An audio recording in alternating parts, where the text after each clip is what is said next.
Chapter 3 start करेंगे आव्यू। ये अपने 3 नंबर का चैप्टर है। एक प्रश्न आएगा 1 नंबर का, एक आएगा 2 नंबर का प्रश्न। ठीक है, तो आव्यू में सबसे पहले हम देखते हैं इसकी परिभाषा। परिभाषा क्या रहेगी? आव्यू क्या होता है हमारा? कोई भी संख्या है हमारे पास, संख्याओं या हम कहें कोई फलन है हमारे पास, तो फलनों का आयताकार विन्यास क्या होना चाहिए? आयताकार विन्यास जो है वो हमारा आव्यू कहलाएगा। ठीक है, इसे भी जब भी हमें प्रदर्शित करना है तो हम हमेशा अंग्रेजी वर्णमाला के जो है कैपिटल लेटर में हम इसे प्रदर्शित करेंगे। ठीक है, जैसे ए बी सी इस प्रकार से। ठीक है, जैसे हमारा एक आव्यू है ए बराबर, इसे प्रदर्शित करने के लिए हम ये चिन्ह प्रयोग में ले सकते हैं, है ना। चिन्ह हमारे पास ये हो सकता है, अगर इस प्रकार से है तो वो भी आव्यू है, और इस तरह से अगर डबल लाइन करके प्रदर्शित किया जाए तो वो भी आव्यू। पर सामान्यतः हम जो चिन्ह प्रयोग करेंगे वो इस प्रकार से रहेगा। ठीक है, ये संख्याएं में या मेरे पास इसके जो A B C D E F G H I, तो ए जो है वो आव्यू का नाम है।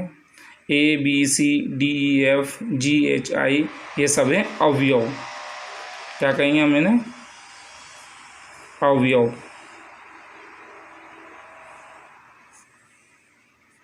ठीक है, ये हमारे जो है अवयव हैं, किसके? आव्यू ए के। अब और देखें इसको, जैसे हम इधर क्षैतिज में चलते हैं, ये क्षैतिज जो रेखाएं इन्हें कहेंगे पंक्तियां। ये पहली पंक्ति है, पंक्ति को हम रो बोलते हैं, तो इसे बोल देंगे R1। ये दूसरी पंक्ति इसे बोल देंगे R2। ये तीसरी पंक्ति इसे बोल देंगे R3। ठीक है, और अगर हम ऊपर से नीचे इस तरह से आते हैं तो इन्हें बोलेंगे हम स्तंभ। ये हमारा पहला स्तंभ रहेगा, स्तंभ को हम कहते हैं कॉलम। ये हो जाएगा C1, ये C2 और ये C3।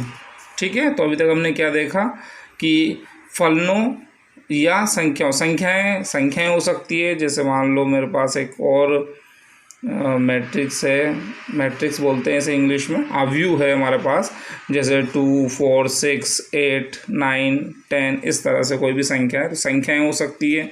इस तरह से ABC हो सकती है, या फलन अगर हम कहें तो फलन भी हो सकता है। जैसे C मेरे पास है sin x cos x, त्रिकोणमितीय फलन है, या tan x cot x इस तरह से। तो यहाँ sin cos tan cot ये हमारे अवयव हो जाएंगे।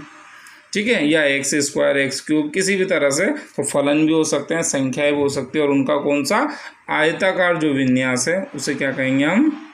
उसे कहेंगे हम आव्यू। ठीक है, उसके बाद ये प्रतीक चिन्ह कैसे प्रदर्शित कर सकते हैं हम? ये इस तरह से बड़ा, जैसे बड़ा ब्रैकेट होता है उस तरह से, और इस तरह से सीधी लाइन से भी, और इस तरह से अगर डबल लाइन बना देते हैं उससे भी हम प्रदर्शित कर सकते हैं। ठीक है, जो क्षैतिज रेखाएं उन्हें रहेगी प्रथम पंक्ति, द्वितीय पंक्ति, तृतीय पंक्ति, और इधर से आए तो ये जो है हमारे स्तंभ रहेंगे, कॉलम प्रथम द्वितीय और तृतीय या चतुर्थ पंचम जितने भी हैं, जिस भी प्रकार से। ठीक है, ये संख्याओं का हमने आव्यू बना लिया है। ये सबसे जो इम्पोर्टेंट बात हमें ध्यान रखनी है कि इसे हमेशा कैपिटल लेटर से प्रदर्शित करना है। कभी भी ये स्मॉल लेटर हम यहाँ पर यूज़ में नहीं लेंगे, नाम के लिए कभी भी स्मॉल लेटर यूज़ में नहीं लेंगे। ठीक है, तो अवयव हो गया, नाम हो गया, पंक्तियाँ स्तंभ होगी। अब इसका देखते हैं हम क्रम। यहाँ से हमारा प्रश्न बनता है क्रम। आव्यू का क्रम किसे कहेंगे? तो हम केवल ये देखना है कि किसी आव्यू में कितनी पंक्तियां हैं और कितने स्तंभ है। जैसे यहाँ देखते हैं हम 3 पंक्तियां हैं और हमारे पास जो है 3 ही स्तंभ है, तो इसका जो क्रम हो जाएगा वो क्या हो जाएगा? 3 × 3, 3/3। क्या देखना है हमको? कितनी पंक्तियां हैं और कितने हमारे पास स्तंभ हैं, तो इसका जो क्रम है ए का क्या हो जाएगा? 3 × 3। ऐसे ही यहाँ देखो, अब देख सकते हैं हम यहाँ पे कितनी 2 पंक्तियां हैं और 3 स्तंभ हैं। ठीक, तो इसका जो क्रम होगा वो कितना हो जाएगा? 2 पंक्तियां, तो 2 × 3 इस प्रकार से। इसी प्रकार जैसे हमारा C आव्यू है, इसमें देखें तो 2 पंक्तियां और 2 ही हमारे पास स्तंभ, तो इसका क्रम क्या हो जाएगा? 2 × 2। तो ये चीज़ हमें देखनी है कि पंक्तियों की संख्या इनटू स्तंभों की संख्या, वही क्या हो जाएगा हमारा क्रम हो जाएगा। किसका? अवयव का क्रम। तो क्रम हमारे लिए इम्पोर्टेंट होगा। जैसे हम देखेंगे योग की क्रिया या जो भी संक्रियाएं हम देखेंगे उसमें देखेंगे कि योग करना है तो क्रम क्या होना चाहिए, गुणन करना है तो क्रम क्या होना चाहिए, ये चीज़ें हमें आगे देखनी। और ये बेसिक चीज़ें ही हम पहले भी देख चुके हैं, बट एक बार फिर से दोबारा से रिवाइज हो जाएगा तुम लोगों का। ठीक है, तो क्रम हमें देखना है कि कितनी तो पंक्तियां हैं और कितने हमारे पास स्तंभ हैं। ठीक है, अब और आगे देखें। और अवयव, ये जो A B C D ये अवयव हैं, तो अवयव को जैसे हम कहें कि B जो है वो उसकी पोजीशन क्या है, उसकी स्थिति क्या है, तो हम कहेंगे AIJ। किससे प्रदर्शित करेंगे हम? AIJ। और भी कैपिटल नहीं, हम जो है स्मॉल लेंगे AIJ। ठीक है, I का मतलब पंक्ति, J का मतलब स्तंभ। जैसे मैं कह दूं तुमसे कि A12, तो A12 का मतलब पहली पंक्ति और दूसरा स्तंभ। क्या? पहली पंक्ति और दूसरा स्तंभ कौन सा अवयव है? तो हम यहाँ देखते हैं भाई कि ये हमारी पहली पंक्ति, ये है दूसरा स्तंभ, तो कौन सा अवयव हो गया हमारा? इसको बोलेंगे B। ऐसे मैं कहूँ तुमसे कि A23 क्या है, तो 23 का मतलब दूसरी तो पंक्ति और तीसरा स्तंभ, तो कौन सा हो जाएगा हमारा? ये हो जाएगा हमारे पास F। ठीक है, समझ रहे हो? अवयव की पोजीशन या कौन सा अवयव किस स्थिति पर अगर उसको बताना चाहें, जैसे मैं कहूँ A33 क्या होगा, तो तीसरी तो पंक्ति और तीसरा ही स्तंभ, तीसरी पंक्ति तीसरा ही स्तंभ, तो कौन सा हो जाएगा? ये हो जाएगा I। ठीक है, इसी प्रकार अगर हम B के लिए देखना चाहें, है ना, B के लिए या C के लिए नाम से कोई नहीं, फिर भी A से ही उसको प्रदर्शित करते हैं जनरली।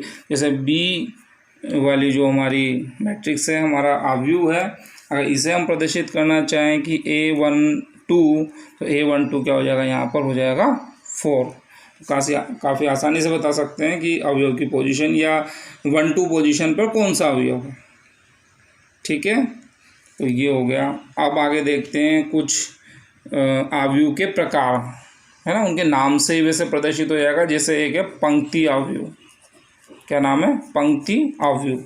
तो पंक्ति अवयव का अर्थ क्या हो जाएगा कि ऐसा अवयव जिसमें केवल एक पंक्ति हो। पंक्ति जैसे इस प्रकार से 2, 4, 6। अब देख लो एक ही पंक्ति है, स्तंभ यहाँ पर 3 है, लेकिन पंक्ति क्या है हमारे पास? एक ही पंक्ति है, तो इसे क्या कहेंगे? पंक्ति अवयव। ऐसे दूसरा हम कहें कि स्तंभ अवयव, तो स्तंभ अवयव में क्या होना चाहिए? केवल स्तंभ होना चाहिए, जैसे कि 2, 6, 8। अब यहाँ क्या है हमारे पास? केवल एक